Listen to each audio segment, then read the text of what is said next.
The New Orleans Pelicans are truly in a pretty unique spot. It's not a spot that is entirely unique to them. There's a couple other teams in the NBA that I think are in a similar-ish spot, but the Pelicans are certainly the best example of a team that right now should be tanking for all intents and purposes, but is clearly too good to efficiently tank here as the second half of the season begins. Look, after tonight's game, they're 41 games into the year, halfway through the season, and 9-32.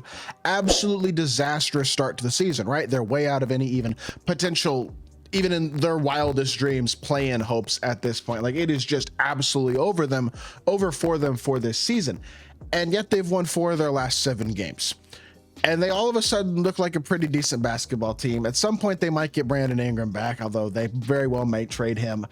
Zion is back healthy and is playing really solid. I mean, 21 points, 9 assists, 7 rebounds tonight. Did so incredibly efficiently as well. Trey Murphy with another 32-point performance has been awesome as of late. CJ McCollum wasn't great tonight, but he's had multiple big games recently, including a 50-piece and a 38-piece in the last 2 weeks. DeJounte Murray, same thing, wasn't awesome tonight, but has had some big moments recently. I mean, they're 4-3 in their last 7, nearly beat Boston in one of those other games as well, in Boston too. Like, this is just all of a sudden, this is a team that is healthy enough and good enough that they're going to start winning a lot more games than they want to, is the honest truth. And that is a tough spot to be in for the Pelicans because of where they are in the standings at this point. Winning does them no good at all. Losing is what does them good.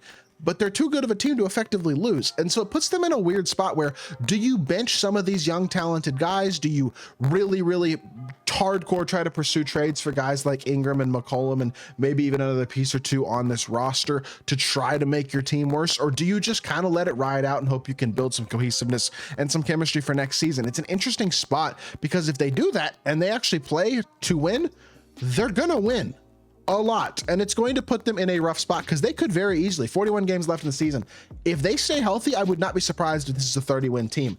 And that doesn't sound like a lot, but as a 9-32 team right now, 30 wins would be a significant improvement and also would put them in a spot to probably have like the 7th or 8th or 9th pick instead of the top 4 pick that they likely are in a spot to get right now and the highest chance at the number 1 overall pick. So it's a weird dilemma for this team for sure. Now, obviously, the Bulls aren't a great team, but they're not a bad team. They're 18-22 so far this season. They've actually been pretty competent, and the Pelicans win on the road tonight. Again, very solid all-around performance for New Orleans. And just another game where, yeah, you look at their last 7. 2 wins over Washington, not incredibly impressive wins, but Washington's another one of those tanking teams. Beating them both times this season isn't exactly ideal. They lose to Minnesota in a close game, lose to Portland in a not super close, not incredibly competitive game. But then Philadelphia, they beat without Zion. They lose to Boston by 1 point in a game that they very easily could have won, and then beat Chicago tonight. And look, the one saving grace for this team is that they do have a relatively rough schedule for the rest of the season. I think it's 4th hardest in the NBA. I don't have the stat pulled up in front of me, but that's what I saw when I looked at it earlier, was that they have the 4th hardest remaining schedule in basketball, which does honestly, I think, do them the favor of that maybe they'll lose more than you would think. But the problem is, when you look at the standings, as of right now, they have the 2nd worst record in the league. But only top 4 gets the best odds, the number 1 overall pick.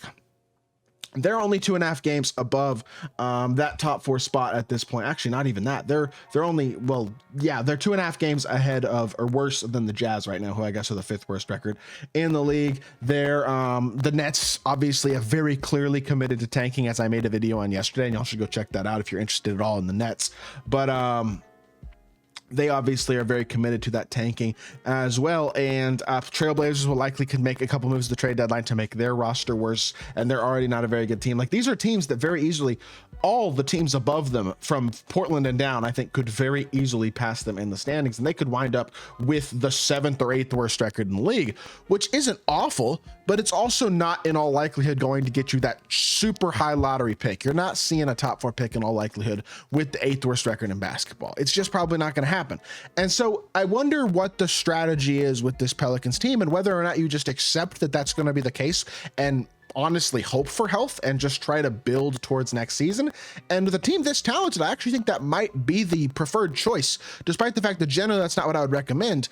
but they're good enough to where they can very easily be a playoff team next year if they can stay healthy. It's all about building cohesiveness, health, chemistry, and building towards the future. Because you look at this roster, I mean, CJ McCollum's under contract for another couple of years. I know there's been a lot of talk about how he's overpaid, and also, which he is, and also as him as a trade target, but he's basically said he's not all that interested in getting traded. Obviously, Brandon Ingram's a free agent this summer, will either get traded or wind up not being a Pelican in all likelihood anyway by next year. I'm almost certain he'll wind up getting traded for something, though, by the deadline. DeJounte Murray shot poorly this year, but I think it will likely have some bounce back in him in the second half of the season. Trey Murphy, impressive year so far from him. 37% from three, 55% from 2-point range, averaging 21 a game, showing off some real put the ball on the floor shot creation ability as well this season, which has been very impressive. He's growing as a player in a lot of ways and turning into a very, not just a useful role player, but a maybe not star, but very good player, like who can be a number 2, number 3 option on a night-to-night basis. Herb Jones, he's hurt right now, but one of the best defensive players in the entire league. His shooting has been down this year as well, but obviously I think a large portion of that has been because of a lot of the games he's played have been played without all these different talented players who have missed so many large chunks of the season. And when he returns, obviously that makes the Pelicans better. Yves Missy is really, and I still might be mispronouncing that name. I have not figured out the pronunciation on him entirely, but he's having a good rookie year in all honesty, averaging 9 and 8, showing off some real inside ability. Efficiency around the rim could be a little bit better maybe, but as a whole is showing some promise as a rookie big. BJ Boston started the season really well, not quite so much now. Jordan Hawkins has shot the ball poorly this year, but was an elite shooter in college and good as a rookie last year. I think there's some bounce back potential there. Jose Alvarado, obviously an absolute pest defensively, and he's shooting over 40% from 3 this year on 5.5 attempts a game. That's impressive. You look at this roster, there's a lot of talent here, and when they're healthy, when Zion is healthy, when Trey Murphy is healthy, Herb Jones, CJ McCollum, DeJounte Murray, Missy, Boston, Hawkins, Alvarado, this is a playoff caliber roster. Now in a tough Western Conference, maybe they're not there this season. Even if they're fully healthy, then I think it's hit or miss as to whether or not they'd be in a serious playoff spot this year or not. But fully healthy now, there's certainly a significantly better than all of the other tanking teams around them.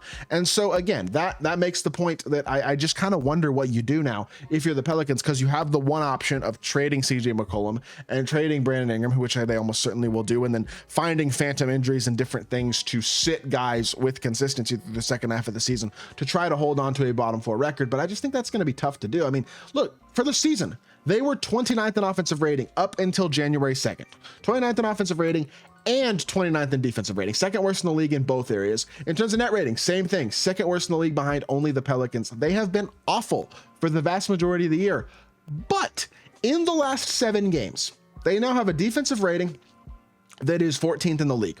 Not bad, especially when you're second worst. Offensive rating, even better, at 10th in the league. Significant upgrade from where they've been for most of the season, and their net rating is also 10th in the league in those last 7 games. This is a team that now is actually not bad. Like if they'd been this good all season, they'd probably be hovering somewhere close to 500 if they had this type of roster and this type of health throughout the year.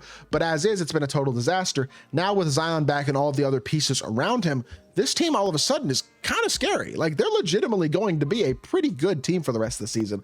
They're not scary in terms of being able to do anything. They're way too far behind for that, but they are scary in terms of they're going to win more games than I think people give them credit and be a harder team for some playoff teams for sure, which could be annoying for some playoff teams, but still, either way, they're in a weird spot. And I honestly think this is one of those situations where I just think they're going to have to play it out and we're going to have to see what happens. And maybe there'll be some injuries and some stuff. Maybe some of these other teams will overproduce or overperform and they'll get lucky and hang out in that bottom 4 records. But I just think realistically, this is a team that second half of the season is going to wind up, they're going to wind up with the 7th worst record in the league in all likelihood. And that means they're going to get 7 or 8 as a pick. And that's going to be a disappointment unless the lottery odds favor them and they get lucky. So weird spot to be in for New Orleans, but this is a very good, bad team, if that makes sense. And it's going to create an interesting second half of the season and certainly is a storyline to watch as we progress into that second half of the year. So before we or with that being said, that's gonna do it for the video. I hope y'all did enjoy. If you did, make sure you hit that like button, leave a comment, and subscribe.